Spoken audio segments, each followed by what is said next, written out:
Let me start with a question. Have you ever fallen for someone before you could even explain why your heart chose them? If you're drawn to tales that unfold gently, leaving echoes in your soul, please like this video and subscribe to catch our next story. Now, let me share something with you.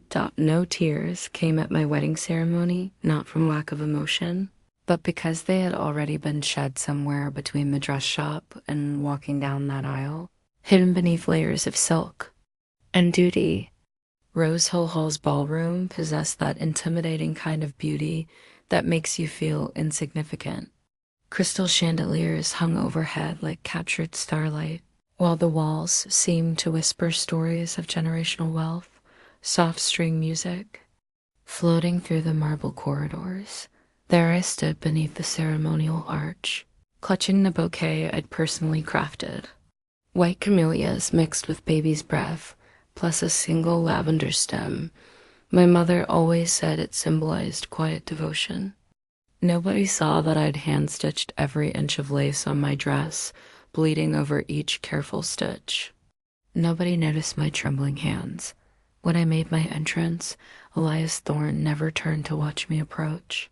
No smile crossed his face, no extended arm to welcome me, just a figure in midnight black formal wear, staring straight ahead as if finalizing a business contract rather than wedding a complete stranger.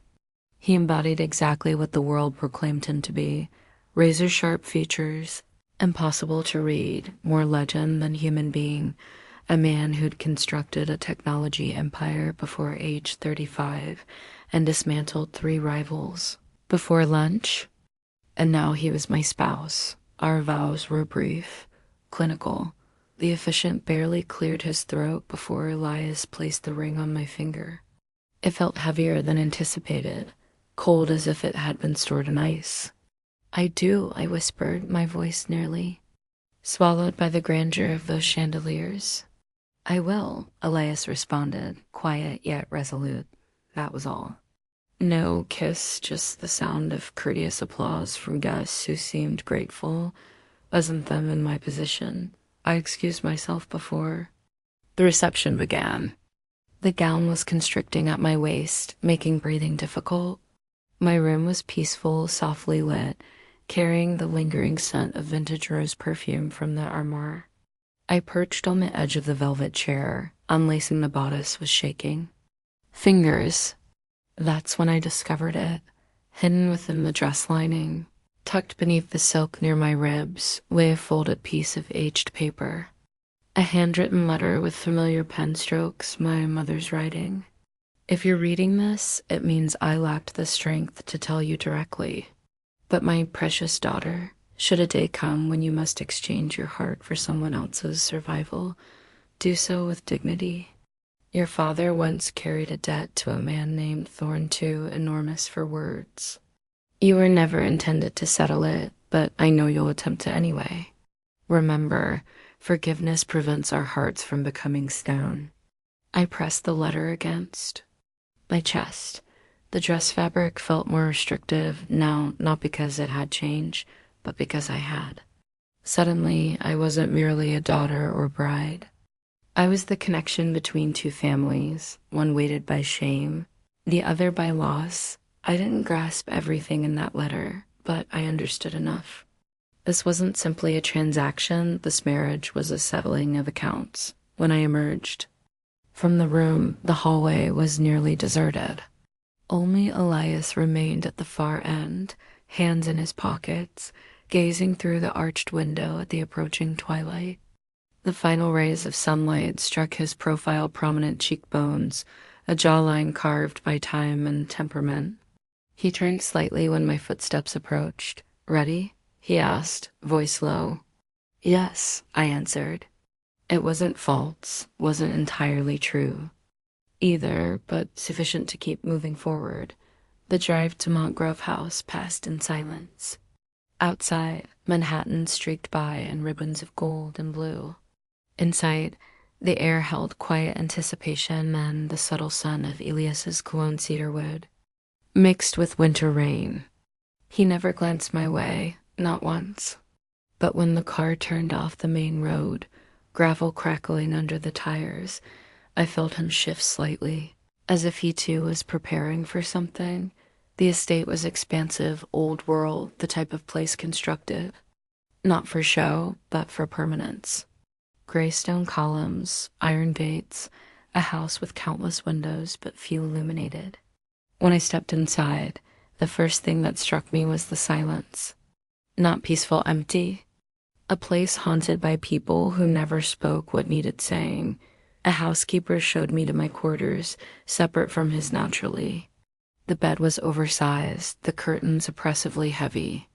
On the nightstand sat a single vase of camellias white, like those I'd chosen for the wedding. Had he selected them? I couldn't tell. I sat on the bed's edge, retrieved the letter from my bodice, and read it again under the gentle yellow lamplight. My mother's handwriting, steady despite years and pain, concluded with one final line I hadn't noticed before. Whatever he did, whatever your father did, you are not their obligation.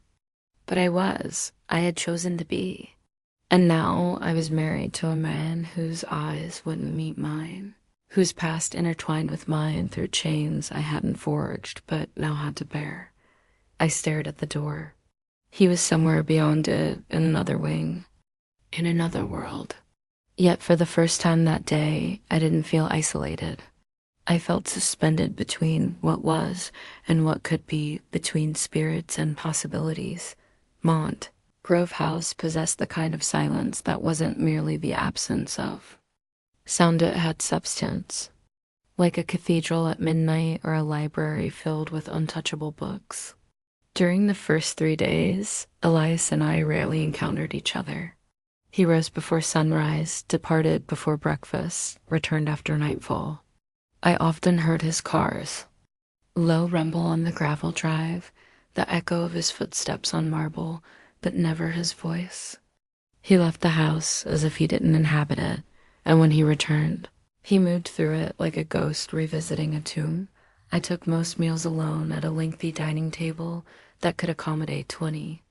The housekeeper, Margaret, would place a single, setting at the head, pour chamomile tea, and disappear wordlessly.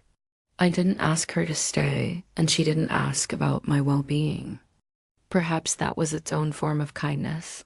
On the 4th evening, I found myself drawn to the solarium at the house's rear. It carried faint scents of rosemary and aged wood. The windows overlooked a winter garden neglected roses, ivy climbing. Stone walls, frost decorating the window corners. I sat there wrapped in a shawl my mother had knitted years before, thinking about Vermont, about her frail but firm voice reminding me to take my vitamins, about how she hummed while folding laundry.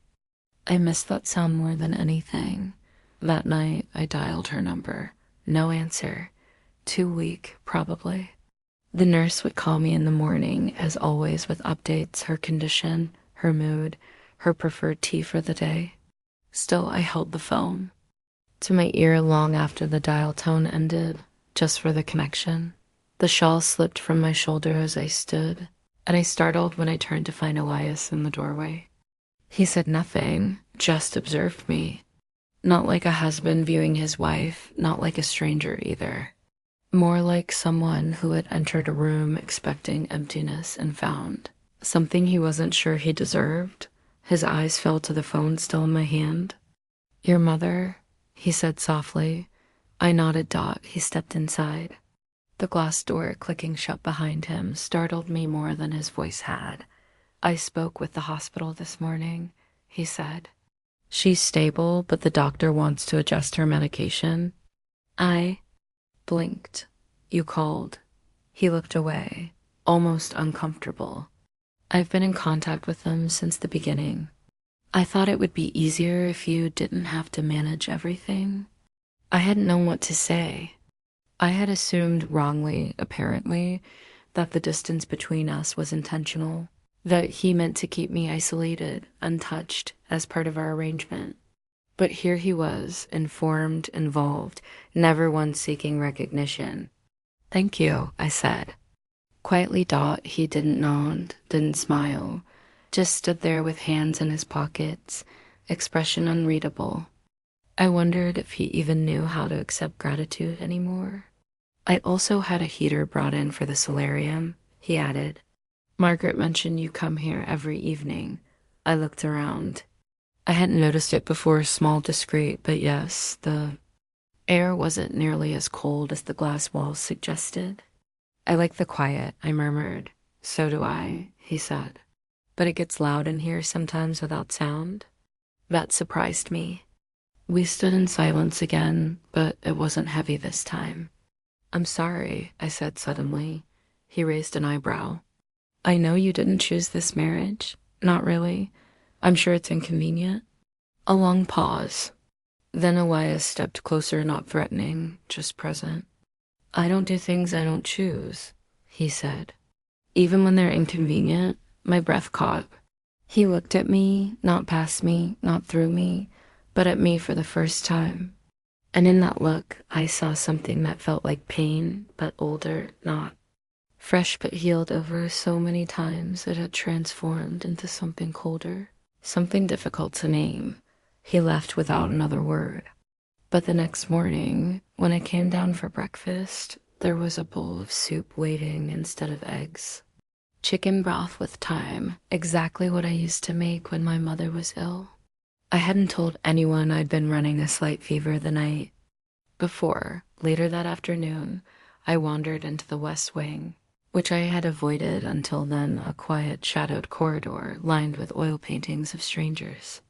I stopped at one in particular, a young man with darker hair, softer features than Elias, but the resemblance was unmistakable. He wore a navy uniform and a smile that didn't quite reach his eyes. I didn't need a nameplate to know who it was, his brother, the one who had died. The air shifted behind me. I thought they'd remove that, Elias's voice came low behind my shoulder. I'm glad they didn't, I said, turning slowly. He nodded once, then walked away. But before he disappeared down the hall, he said just loud enough to hear, he would have liked you.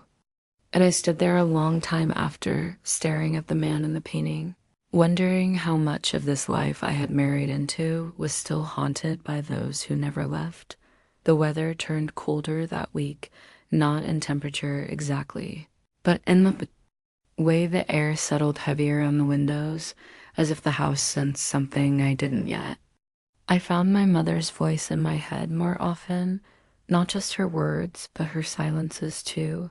The way she used to stir soup without speaking when something hurt. The way she'd linger over old photographs as if the memories inside them might crack open. I had promised myself I wouldn't bring her stress. But worry is a thread you can't unwind once it's tied around the heart. So that morning, I went to the hospital alone. I told Margaret I needed fresh air. I didn't ask for Elias's driver. I took the train. The nurse recognized me instantly. My mother was asleep, a woolen blanket tucked up to her chin. Her face, though thinner, still held the softness I had leaned against all my life. There was a letter on the table beside her, unopened, my name written on the envelope in her hand. I hesitated before picking it up.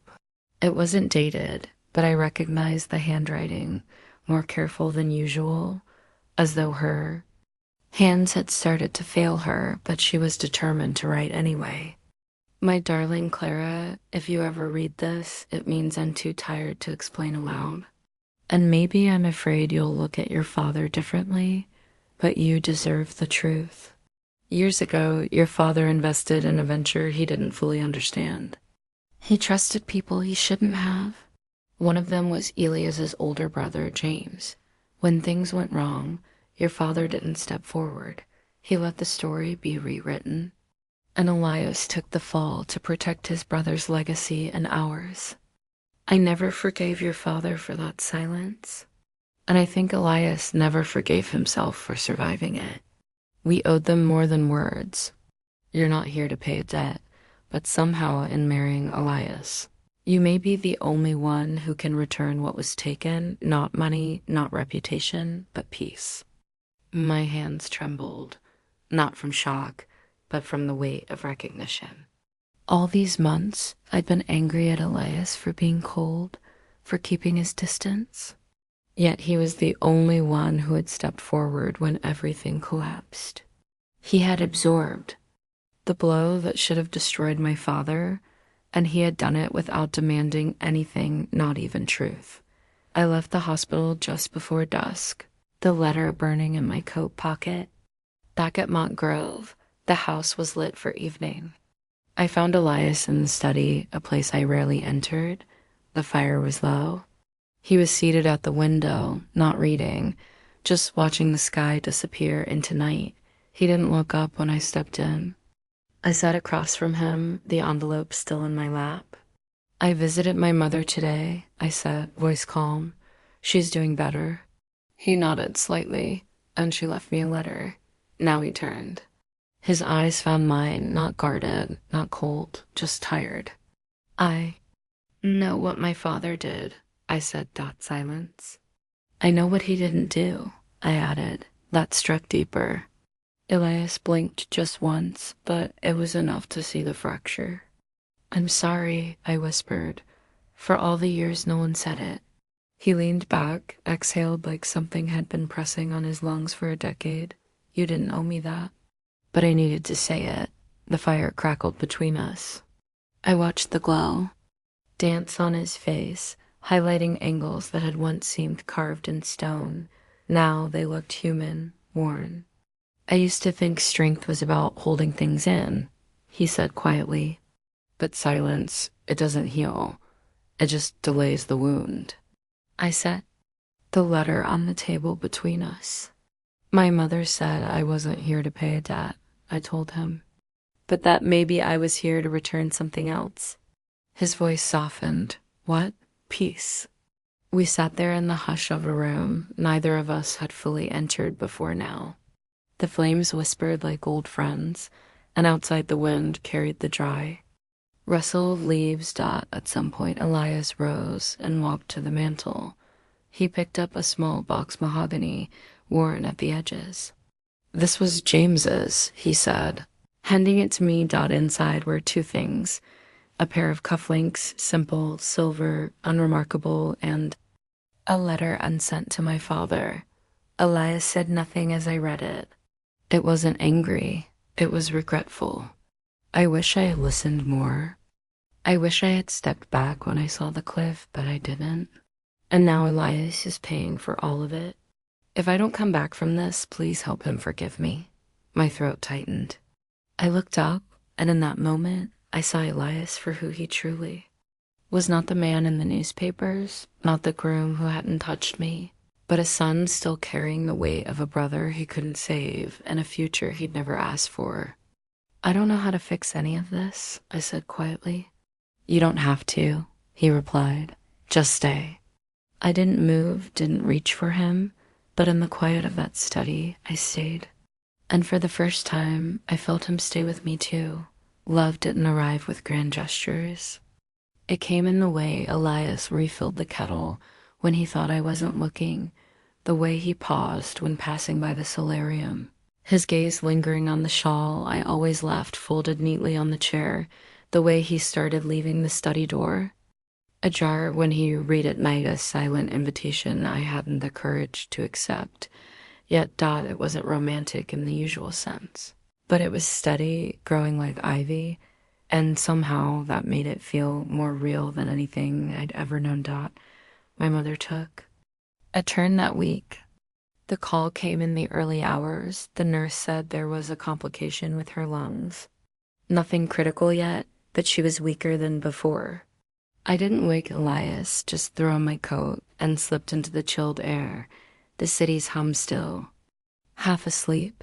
When I reached the hospital, she was already sitting up, fragile but awake. "I knew you'd come," she whispered, her voice more breath than sound. I sat beside her bed and took her hand. "You scared me." "I scare myself sometimes." She smiled faintly. "I still feel young in my head, but my body keeps reminding me it's not a fair fight." She was tired, but her eyes were clear. "I wanted to ask you something," I said softly. "Do you regret not telling me the truth earlier? About Dad. About Elias. She was quiet for a long time. Then, I don't know, maybe. But I needed you to love. Freely, Clara. Not because of guilt or family shame. Just because your heart wanted to. I nodded, swallowing hard. I think it does, I whispered. She smiled again, a little brighter this time. I see it in you, the way you say his name. I hadn't realized I had. When I returned to Mock Grove, the house felt warmer. Subtle things, a second teacup beside the kettle, a soft scarf draped over the reading chair, not mine, but placed like an offering. That evening, I gathered my courage and walked into the study where Elias sat reading. He looked up, not surprised, not startled. As if he had been expecting me, I sat across from him, not speaking, just watching the fire. Minutes passed like that. Then he asked, "Do you want to talk about it?" I shook my head. So we didn't.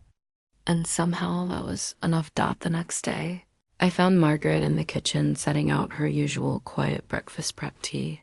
Toast, clementine slices arranged with the precision I had come to appreciate. "I'd like to make something today," I said. Raised her eyebrows but stepped back. I rolled up my sleeves and started chopping herbs, ginger, lemongrass, mint, the way my mother used to do when someone had a cough. I wasn't sure if Elias was sick, but I needed to do something with my hands. Something that wasn't just waiting. The house smelled different when I cooked, not the cold polish of money, but warmth. Lived in. Human. Elias didn't comment when I brought the tea to his study. He took it with a nod and a quiet thank you. But later that afternoon, I found a note slipped beneath my door. It reminded me of your mother's soup from last winter. I had a cup of it when I visited her. She didn't know I was there. My breath caught. I hadn't known he had gone to see her in person. I went to the kitchen and found Margaret wiping down the counter. "You knew?" I asked that. She hesitated, then nodded. "He went during the snowstorm last year, didn't say a word. Just sat by her door for a few hours, left a scarf with a note." My heart ached with something I didn't have a name for. "I thought he didn't even know she was sick back then," I said. "Oh, he knew," she said quietly. "He just didn't want to ask permission to care. That night, I couldn't sleep. I stood at the window watching the trees bow to the wind. Somewhere across the house, I imagined Elias sitting alone, maybe reading, maybe thinking about James or my father or both. So I did something I hadn't done since the day we were married. I knocked on his door. He opened it faster than I expected, like he'd been standing just behind it. I didn't step inside. I didn't say anything. I just looked up at him and whispered, "You were never cold. I just didn't know how to feel warmth like yours." His expression didn't change, but something in his eyes did. And then slowly, he held out his hand, not pulling, not leading, just offering. I took it. We sat in silence, his hand in mine, the wind outside pressing against the windows like a quiet witness. And for the first time since our wedding day, I felt like a wife, not because I belonged to him, but because in that silence I had chosen to stay. It was the kind of autumn that didn't rustle. The wind had gone still. The trees stood like old men watching the sky. Leaves fell straight to the ground one by one. As if even gravity had softened, I started baking in the mornings. It was something my mother used to do when the world felt too loud. Flour on her hands, cinnamon in the air, a silence between breaths that made even grief sit still. Elias never asked for anything, but by the third day, I found him in the kitchen. He didn't speak, just stood in the doorway while I rolled out dough with the wooden pin she had left me in her will. "What are you making?" he asked after a long while. "Apple tart," I said. "My mother's recipe. Was she a good cook?" I smiled. Not exactly, but she believed warmth mattered more than flavor. He walked over to the counter, picked up an apple slice I'd set aside, and bit into it. She was right. It was the first time I heard him compliment anything. We began to share mornings.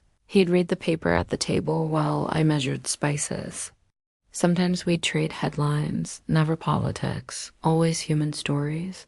A girl who had rescued a stray dog, a violinist who played for hospice patients. He didn't offer opinions, just listened out one morning. I noticed he started making the tea himself, ginger, mint, just the way I had once made it for him. We didn't say much, but in the quiet, something steady was forming. Not passion, not tension companionship. Garden had begun to bloom again, out of season. One afternoon, I found Elias pulling weeds with his sleeves rolled up, his hands covered in soil. "You're doing it wrong," I said gently, kneeling beside him. "You're pulling too close to the base. The roots won't come up." He looked at me, then laughed a low, surprised sound like something breaking loose. "I built a multi-billion-dollar company," he said, "and I can't even pull a weed." I smiled. Turns out the earth has different rules. He handed me the tool. Teach me, and I did. We spent afternoons tending to the rose bushes and pruning ivy that had grown too wild. I brought out tea. He brought out old stories. He told me about James, how he used to skip rocks across the lake and always lost count. How he once crashed Elias's first car trying to impress a girl. He was reckless, Elias said, but he had a heart bigger than his judgment. I told him about my father, the way he used to whistle when he worked with wood. How he once carved a toy horse for me from a broken chair leg.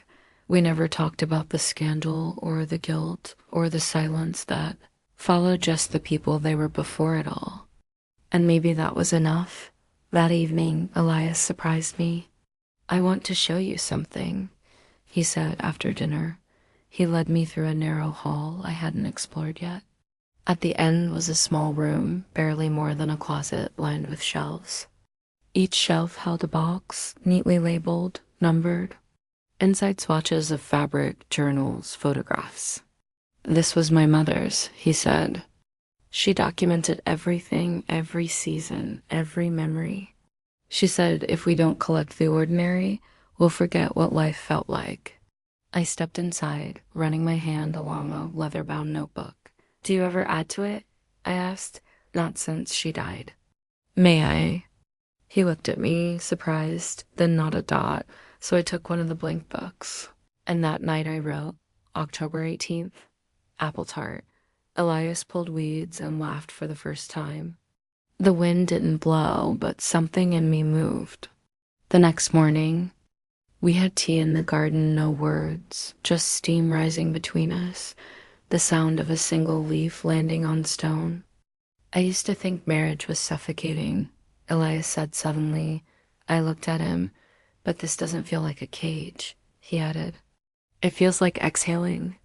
I said nothing, but my hand found his on the bench, and I didn't let go. Later, as I cleaned the kitchen, I found an envelope tucked behind the spice rack. My name was on it. Inside was a recipe card in my mother's handwriting. At the bottom, she'd added a note. "For when you're ready to make a home, not just a house. Apples are best in autumn. And love, my dear, doesn't always arrive with wind. Sometimes it just shows up quietly and stays." I leaned against the counter and let myself cry, not because I was sad, but because for the first time since this began, I wasn't afraid to be still and still be loved. Somewhere between late October and early November, the house began to feel less like marble and more like wood warmer, quieter in the way homes are when they're no longer waiting for someone to come back. I didn't knock on Elias's study door anymore. I just entered. He never looked surprised. He'd glance up from his book, not once, then shift slightly in his chair to make space for me by the fire. We rarely spoke during those evenings, but I noticed his shoulders ease the longer we sat, as though silence, once his shield, had become a kind of shelter we shared. One night, as the wind picked up and pine needles scratched gently against the windows, he closed his book and said, "There's something I'd like you to see." He led me down a hallway I hadn't entered before, no lights, only the flickering of firelight behind us as we moved. The air smelled faintly of cedar and dust, like a room long sealed but never forgotten. At the end was a door, not grand, not ornate, just oak and brass, worn by time. Elias unlocked it without hesitation. Inside, the room was small, square, and lined with shelves like you'd see in a library or an attic. But each shelf was filled with boxes, leather, wood, cardboard, stacked neatly and labeled in careful script. "Your archives?" I asked softly. "My brother's," he said. I froze. He moved past me, brushing dust from a lid as gently as one might wipe the forehead of the dead. "He kept everything," Elias said. "Letters, receipts, drafts of apologies he never sent. Poems he never showed anyone. He was always writing but never mailing." He pulled one box down and placed it on a low table between us. "This one's mine," he added. "Letters I wrote after he died. None of them sent, not to anyone." He sat and slowly opened the box. Inside were envelopes, hundreds of them, all addressed to the same person, James. The top one was dated just a few months ago. Elias took it out and handed it to me. "Dear James, I finally found someone who doesn't look at me like I'm supposed to fix the world. She's quiet, but she listens like she means it. I don't know if I love her, but I think I could if I let myself. And maybe that's what scares me most." I looked up. He wasn't watching me. His gaze was on the fire, eyes steady but distant. "I used to think grieving was something you did in public, at funerals and speeches," he said. "But I've spent years grieving behind locked doors, writing to someone who'd never answer."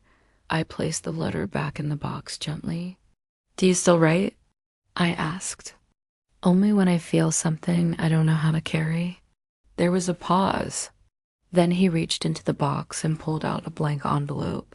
He slid it across the table. "Would you write one?" he asked, not to him, to anyone, anything you never said. I hesitated, but then I picked up the pen and wrote, "Dear Dad, I wish you had said you were sorry.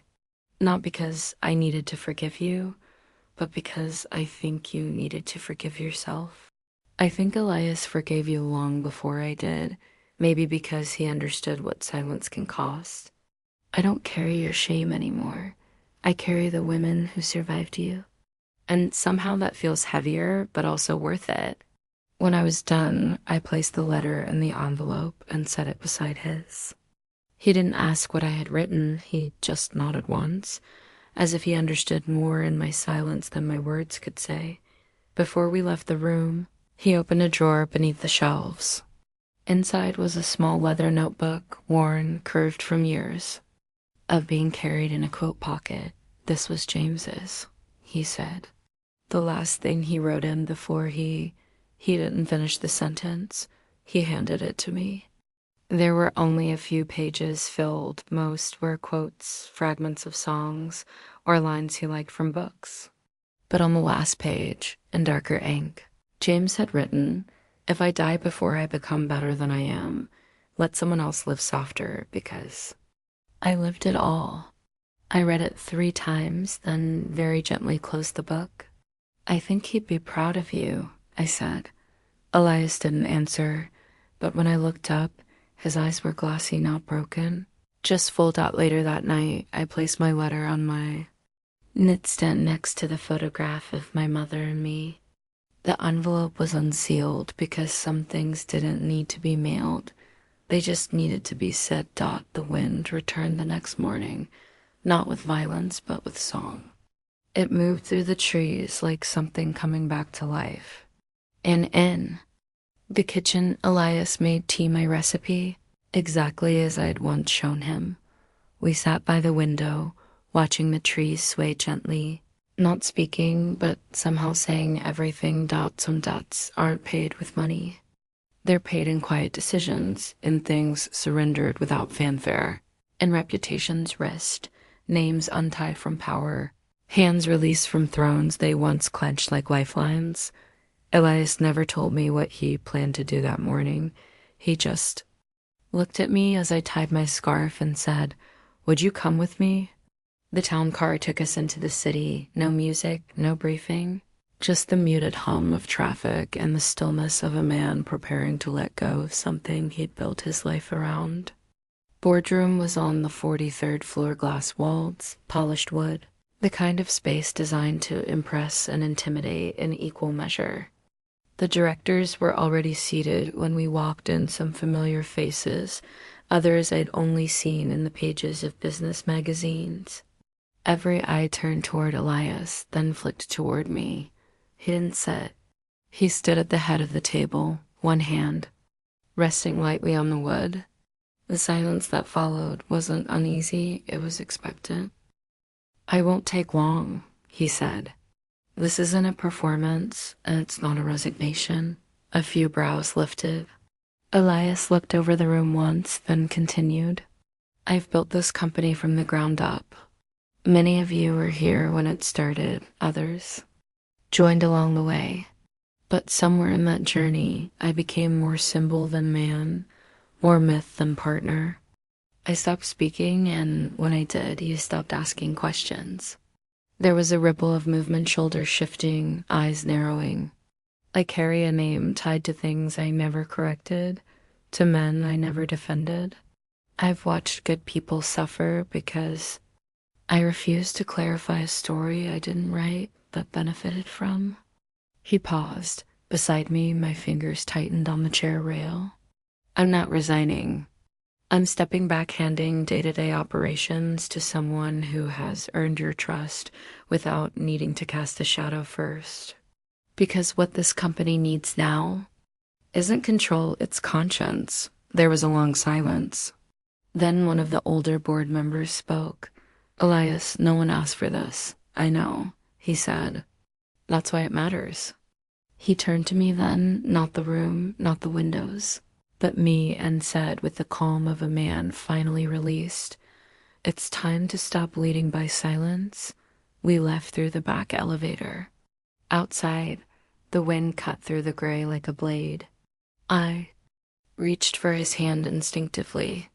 He took mine without hesitation. "I should feel small," he said, voice low, "but I don't. I feel clean." I looked up at him. "Because it wasn't loss, it was choice." He nodded. "I spent so long believing that. Power was something you held until it broke you," he added. "But maybe power is what you give away so it doesn't break anyone else." I pressed my shoulder against his arm. We stood like that on the sidewalk for a moment, quiet, unbothered by the world hurrying past. "You didn't have to do that for me." I said. "I didn't." I looked at him. "I did it for James, for my mother, for the boy I used to be, and for the man I'm trying to become." He paused. "But you're the reason I knew it was time." Back at Montgrove, the fire was already lit. Margaret had made